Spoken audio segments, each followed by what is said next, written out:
Hello friends, welcome back to my channel. मैं हूं आपकी फ्रेंड वर्षा। आज की इस वीडियो में हम बात करेंगे बीएड एंट्रेंस एग्जाम के रीजनिंग के प्रैक्टिस सेट की।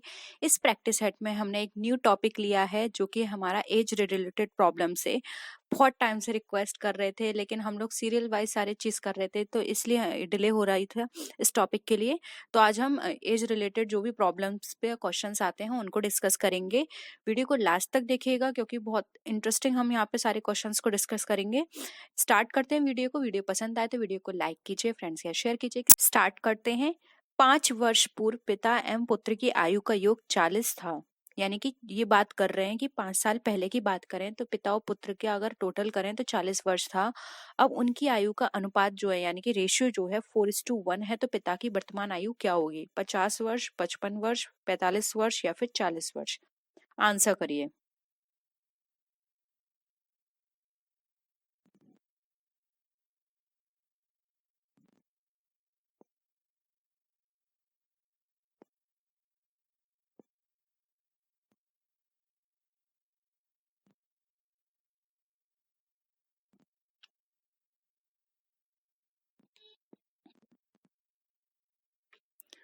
जल्दी जल्दी आंसर करिए, क्या होगा आपके अकॉर्डिंग आंसर इसका? पिता की आयु आपको बतानी है।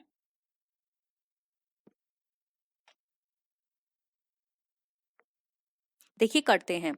अब यहाँ पर ये कह रहे हैं कि 5 साल पहले की बात करें तो पिता और पुत्र की आयु का जो टोटल था वो 40 था। तो देखिए अगर हमने माना कि जो 5 वर्ष पूर्व उसके पुत्र था उसकी आयु थी, देखिए हमने माना x थी उसकी आयु, तो x-5, क्योंकि 5 साल पहले की बात कर रहे हैं और पिता की ये 4:1 है तो 4x कर लेंगे -5। ठीक है, ये 5-5 साल पहले का हो गया। तो इसके अकॉर्डिंग अगर हम इसकी पूरी कैलकुलेशन करें तो किस तरह से निकल कर आएगा? 4x-5 को अगर हम यहाँ पे ब्रैकेट में लिखेंगे और यहाँ पर पुत्र की आयु लिखेंगे x-5 इक्वल टू 40, यानी कि टोटल इनका पूरा 40 निकल कर आ रहा है। तो देखिए अब इसको इस तरह से निकाल लीजिए, 5x इक्वल टू 40+10, क्योंकि यहाँ पर क्या बोल रहे हैं 4:1 है तो 4:1 अगर 40 है तो ये 10 होगा क्योंकि 4:1 में है। फिर इक्वल टू ये कितना हो गया? 50 हो गया। 40+10 कितना होता है? 50। अब यहाँ पर आप 50 जो निकल कर आया यानी कि x बच्चे की आयु कितनी है? 10, और जो फादर है उसकी आयु कितनी हो गई जो कि y से डिनोट किया गया है यहाँ पर, वो यहाँ पर हमारी निकल कर आ जाएगी 40। ठीक है, 40 और 10 और 40 का इनकी एज है वर्तमान में, और 5 साल पहले इनकी जो एज थी वो 40 वर्ष थी, क्योंकि आप टोटल कर लीजिए। और रेशियो भी देखिए 4:1 निकल कर आया, क्योंकि अगर आप 40 में से 10 को यहाँ पे डिवाइड करेंगे तो 4:1 या फिर 1:4 आपका निकल कर आ जाएगा। तो यहाँ पे पिता की जो वर्तमान आयु निकल कर आएगी वो हो जाएगी आपकी 40 वर्ष। ठीक है, एक बार फिर से क्वेश्चन को करिएगा। नहीं समझ में आते मैं दोबारा से करूंगी। हो सकता है कि फर्स्ट टाइम में आपको प्रॉब्लम हो रही हो, लेकिन फिर से करिएगा। हम इन क्वेश्चंस को अगर आप कहेंगे तो हम सबसे ज्यादा टाइम इसको डिस्कस करेंगे। ठीक है, इनके 6 से 7 प्रैक्टिस सेट करेंगे, लेकिन खुद से भी करिएगा। नेक्स्ट देखिए, एक पिता अपने पुत्र से कहता है, जब तुम पैदा हुए तब मैं तुम्हारी वर्तमान आयु का था। यदि पिता की आयु 36 वर्ष है तो 5 वर्ष पूर्व पुत्र की आयु क्या थी? बताइए। 20 वर्ष, 13 वर्ष, 15 वर्ष या फिर 17 वर्ष?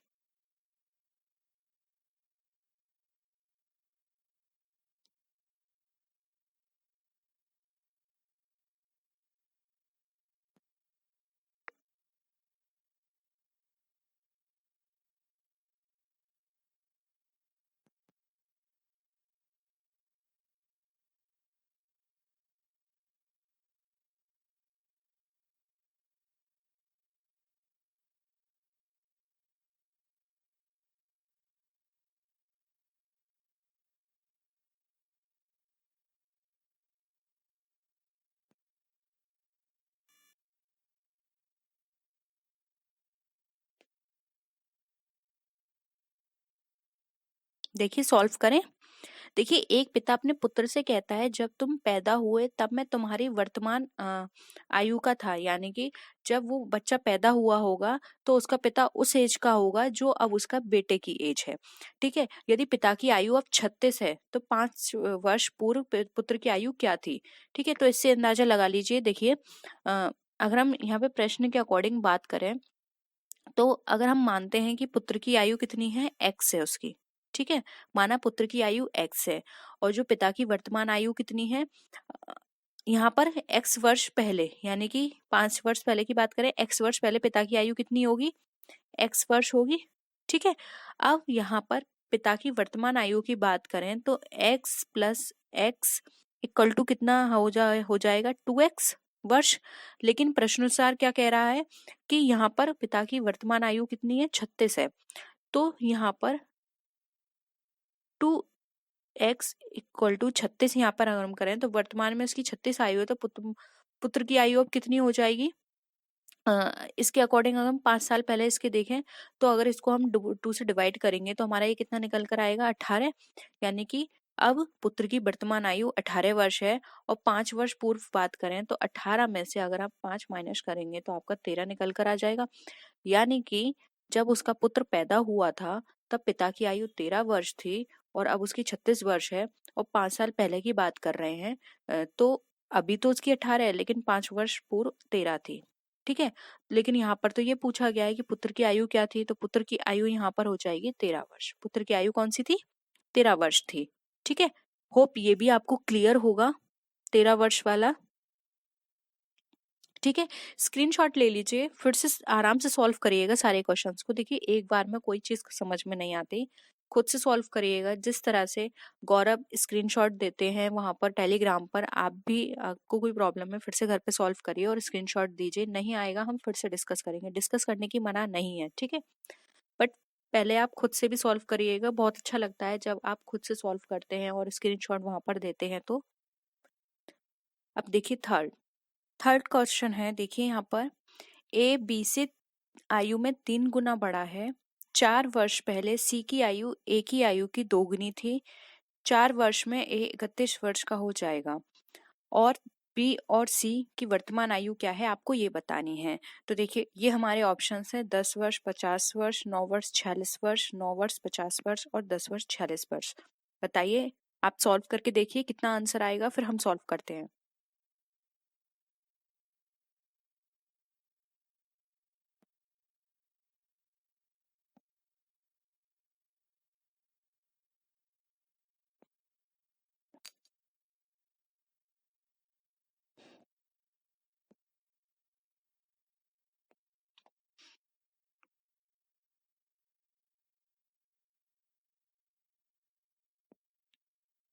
बताइए क्या होगा आंसर।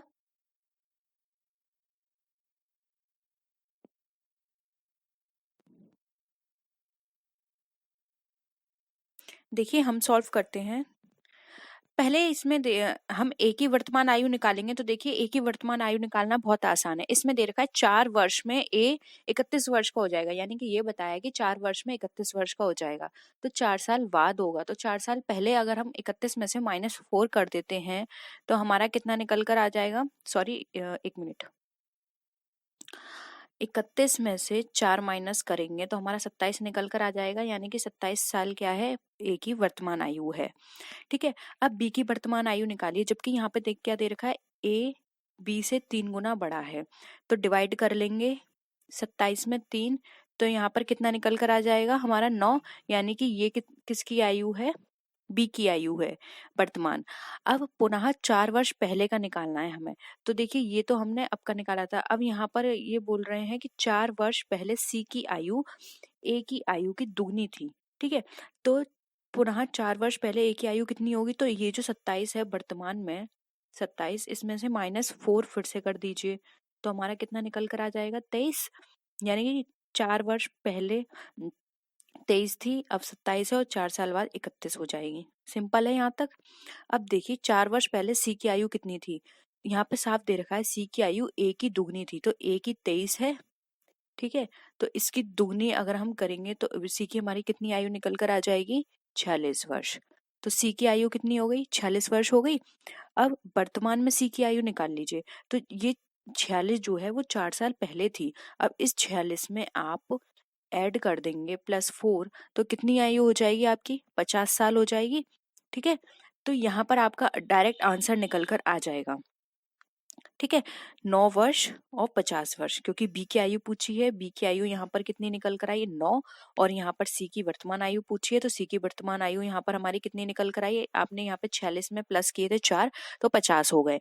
तो यहाँ पे 9 और 50 ये हमारा राइट आंसर हो जाएगा। ठीक है, स्क्रीनशॉट ले लीजिए, नहीं तो वापस जब ये पूरी वीडियो हो जाएगी तो उसके बाद फिर से इसको रिपीट करके देखिएगा, आपको क्वेश्चन समझ में आ जाएगा। बहुत ही सिंपल है, आराम से समझिएगा, दोबारा से प्रैक्टिस करिएगा, इजली आ जाएगा समझ में। नहीं आएगा तो हम फिर से डिस्कस करेंगे। ओके, अब 4th क्वेश्चन देखिए, ए की आयु बी की आयु की 7/3 गुनी है। 10 वर्ष पहले ए की आयु बी की आयु की 3 गुनी थी, तो बी की आयु कितनी है, 60 वर्ष है, 30 वर्ष है, 70 वर्ष है या फिर 24 वर्ष है, बताइए।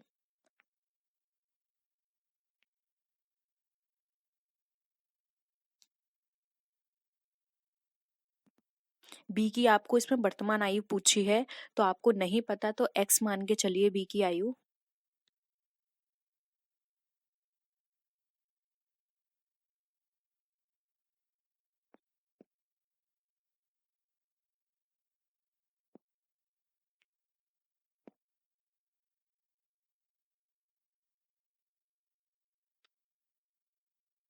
देखिए, हमने माना बी की आयु x है और ए की आयु साफ बोला है बी से इतनी गुनी है। ठीक है, तो देखिए यहाँ पर आप ऐसे निकाल लीजिए, ए की आयु 7x/3 वर्ष है। ठीक है, अब हम यहाँ पर देखिए 10 वर्ष बाद देखेंगे, तो 10 वर्ष बाद हमारी किस तरह से हम इसको निकालेंगे, 10 वर्ष पहले ए की आयु कितनी होगी, 7x/3 - 10, ये हो जाएगी ए की, और 10 वर्ष पहले बी की निकालेंगे तो कितना होगा, x - 10 वर्ष हो जाएगा। अब यहाँ पर आप इस तरह से फॉर्मूला लगा के निकाल सकते हैं easily, x - 10 into 3 equal to 7x/3 - 10, ये पूरा फॉर्मूला निकलेगा। तो यहाँ पर आप इसको डिवाइड करेंगे आपस में, जब इनका कैलकुलेशन करेंगे, 3 3 9 होता है, 3 और 3 क्या हो गया, 9। अब यहाँ पर 9 आ गया, 9 से 10 का यहाँ पर आप डिवाइड करेंगे तो कितना आ जाएगा, 90। तो आपका ये निकल कर आ जाएगा 9x - 90। ठीक है, इक्वल टू, अब ये 7x था तो 7 यहाँ पर आ जाएगा, x माइनस, अब इस 3 को इससे आप मल्टीप्लाई करेंगे तो ये 30 हो जाएगा। तो ये हो गया 9x - 10 इक्वल टू 7x - 30।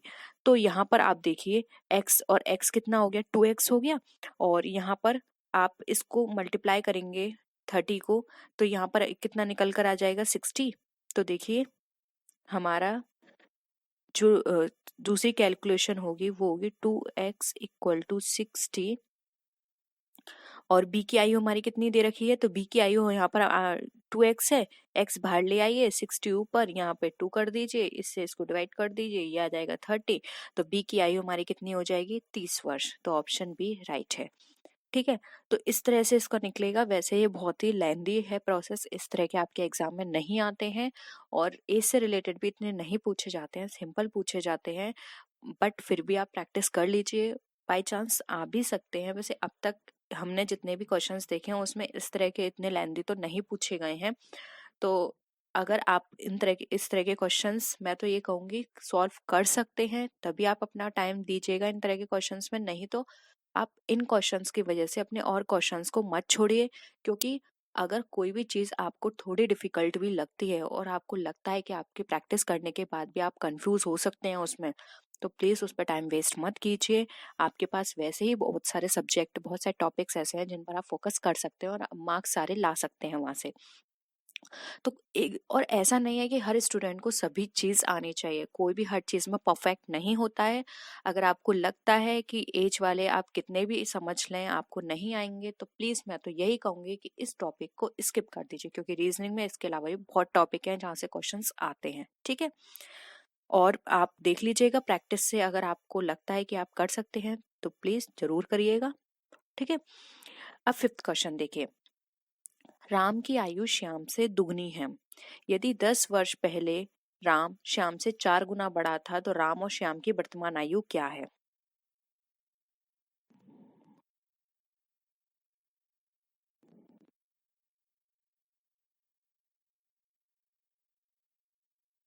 इसमें दे रखा है राम की आयु श्याम से दुगनी है, तो श्याम की आयु नहीं पता तो माना श्याम की आयु x है, तो राम की कितनी हो जाएगी? 2x हो जाएगी। अब यहाँ पर 10 वर्ष पहले दे रखा है, तो देखिए श्याम की जो आयु है वो x है, तो 10 वर्ष पहले क्या हो जाएगी? x-10, और राम की कितनी हो जाएगी? 2x-10। ये 10 वर्ष पहले की हम बात कर रहे हैं, तो यहाँ पर क्या फॉर्मूला बनेगा आपका? x-10 इंटू 4 इक्वल टू, यहाँ पर इक्वल टू फिर मैं नीचे लिख देती हूँ 2x-10। अब देखिए 4 से आप इसको मल्टीप्लाई करेंगे तो ये 4 आ जाएगा, फिर 4 से 10 को मल्टीप्लाई करेंगे तो यहाँ पर कितना आ जाएगा? 40 आ जाएगा। ये आ गया 40, और ये हम इक्वल में 2x-10 हो गया। अब देखिए 2x-10 है, अब आप इसको इससे डिवाइड करेंगे तो आपका आंसर कितना निकल कर आएगा? 2x माइनस वो सॉरी इक्वल टू 30। ये आपका निकल कर आ जाएगा 2x इक्वल टू 30। अब यहाँ पर श्याम की वर्तमान आयु आप निकाल लीजिए। ये x को बाहर ले आएंगे, 2x इक्वल टू 30 था तो x को बाहर ले आए, 30 इधर लिख दिया, तो यहाँ पर 2 हो गया, इससे इसको डिवाइड कर देंगे तो ये 15 आ जाएगा। तो यानी कि राम की आयु उस समय कितनी थी? वो सॉरी श्याम की आयु उस समय थी 15 वर्ष, और राम की वर्तमान आयु जो है वो है हमारी 30। ठीक है, ये है हमारी श्याम की और ये है हमारी राम की। तो ये राम और श्याम की पूछी है, तो 15-30 होगा यहाँ पे आंसर। ठीक है, ऑप्शन में है 15-30, यस ये रहा 15-30, ऑप्शन सी यहाँ पे हमारा राइट आंसर है। ठीक है, थोड़ा डिफिकल्ट है मैं मानती हूँ, बट अगर आप इस तरह के क्वेश्चंस और आप मैथ्स थोड़ा अच्छे से कर सकते हैं तभी इस तरह के क्वेश्चंस करिएगा। नहीं तो मैं ये कहूंगी कि एक टॉपिक छोड़ने में कोई परेशानी नहीं है, जरूरी नहीं है। अगर बाई चांस आपके एग्जाम में एक से ज्यादा नहीं आएंगे ए से रिलेटेड क्वेश्चंस, एक क्वेश्चन भी आया तो एक सिर्फ 1 या 2 मार्क्स जाएंगे, लेकिन आप ये सोचिए इसको आप पढ़ने में कितना टाइम वेस्ट कर रहे हैं। ठीक है, वेस्ट का इन द सेंस जब आप वो चीज आपके समझ में ही नहीं आएगी तो उस टाइम वहां देने से अच्छा है आप वो टाइम कहीं और दें। ठीक है, और एग्जाम में भी आप प्रैक्टिस करेंगे, उसको सॉल्व करेंगे एग्जाम में, तो सॉल्व करने में भी टाइम जाएगा और जरूरी नहीं है कि आप जो आंसर निकाल रहे हैं वो सही है। तो मैं तो यही कहूंगी कि अगर आप कर पाते हैं तभी आप इसकी प्रैक्टिस करिएगा और एग्जाम में इसको आंसर करिएगा, नहीं तो आप और टॉपिक पे अपना ध्यान दीजिए। ठीक है, तो यहीं तक ये क्वेश्चंस करते हैं। इन क्वेश्चंस को हम दोबारा से एक बार फिर से करेंगे तभी हम आगे क्वेश्चंस पे बढ़ेंगे, क्योंकि अगर यही क्वेश्चंस आपको समझ में नहीं आएंगे तो आगे क्वेश्चंस कराने का कोई मतलब नहीं है। इन क्वेश्चंस को हम फिर से एक बार और डिस्कस करेंगे अच्छे से, और प्लीज़ आप भी करिएगा, और जो भी आप सॉल्व करें प्लीज़ टेलीग्राम पर जरूर दीजिएगी, उसके पिक्चर जरूर दीजिएगा, जिससे मुझे भी पता चले कि आपने किस किस तरह से प्रैक्टिस करी है। तो नेक्स्ट वीडियो में फिर मिलते हैं और विच वीडियोज़ के साथ, तब तक के लिए टेक केयर, बाय बाय।